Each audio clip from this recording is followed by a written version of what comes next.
Mes chers compatriotes, j'ai lu avec intérêt un trio d'intellectuels célèbres, Boris, Mbougar et Felwine. Mais leurs propos m'ont paru manquer de nuances et d'équilibre, voire d'équité, et m'ont donné le sentiment qu'ils parlaient sous la dictée de maîtres autres que la vérité, parés de leurs attributs de grands intellectuels.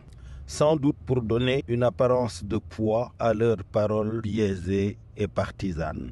Du haut des 7e auteurs, qu'ils me permettent ce rappel.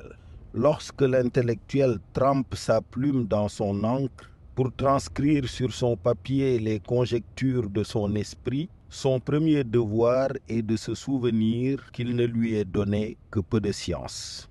C'est seulement sous la contrainte de cette humilité qu'il doit s'adresser à un peuple de lecteurs où séjournent des doués d'intelligence anonymes et silencieux, capables de détecter leurs motivations les plus secrètes et les commandes qui les actionnent.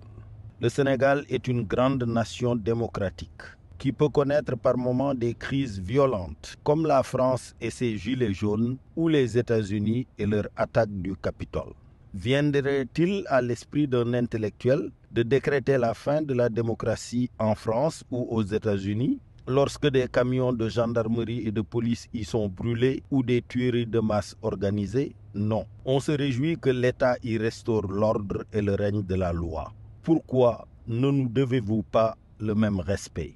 Je répète, le président de la République a une mission essentielle, urgente. Protéger la République, ses institutions, sa constitution et ses lois, ses citoyens et leurs biens. C'est cela l'intérêt vital national. Toute faiblesse affichée dans l'accomplissement de cette mission, qui exige bien évidemment l'observance par l'État lui-même des règles constitutionnelles et légales, serait une trahison du mandat accordé par le peuple.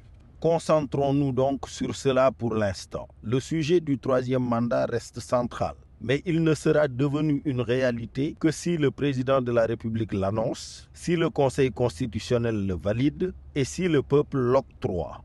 Une série de si, à mon humble avis, peu probables dans leur intégralité. Souvenons-nous également que l'histoire humaine est remplie de cités détruites dont les archéologues ne nous ont pas encore révélé les secrets des ruines. Ces cités ont eu en commun le règne de l'injustice. Si un citoyen, parce que leader politique, s'autorise le droit d'insulter les juges et les forces de sécurité et de défense, de menacer de mort le chef de l'État, d'appeler ouvertement à l'insurrection et de rester libre, il n'y a pas d'État, il n'y a pas de justice. Si un citoyen peut impunément calomnier et diffamer d'autres citoyens, il n'y a pas d'État, il n'y a pas de justice. Si un citoyen peut user de son leadership pour s'octroyer les faveurs d'une jeune mineure et refuser de se soumettre à la justice de son pays, il n'y a pas d'État, il n'y a pas de justice. Si un chef d'État, après 2 mandats consécutifs, s'extirpe du nul ne peut constitutionnel et impose à son peuple un 3e mandat, il n'y a pas d'État, il n'y a pas de justice. Aucun des motifs ci-dessus listés ne mérite cependant les morts d'innocents Sénégalais et les drames de la violence actuelle. Souvenons-nous enfin que la trame de l'histoire humaine peut nous inciter à la vigilance et à la prudence. Quelle est cette trame? C'est l'histoire d'un couple heureux vivant dans un immense jardin doté de toutes les richesses nécessaires à son bonheur. Puis, il reçoit la visite d'un conseiller furtif et il se laisse tenter, berner, suborner par un ennemi juré, orgueilleux et méprisable, mais doté de la faculté de nous observer sans nous être visibles. Puis le conseiller furtif manipula le couple en se servant de son désir d'éternité et de gloire. Puis le couple l'écouta et le suivit et fut dénudé et déchu, condamné à des efforts incommensurables pour retrouver le chemin de son bonheur passé.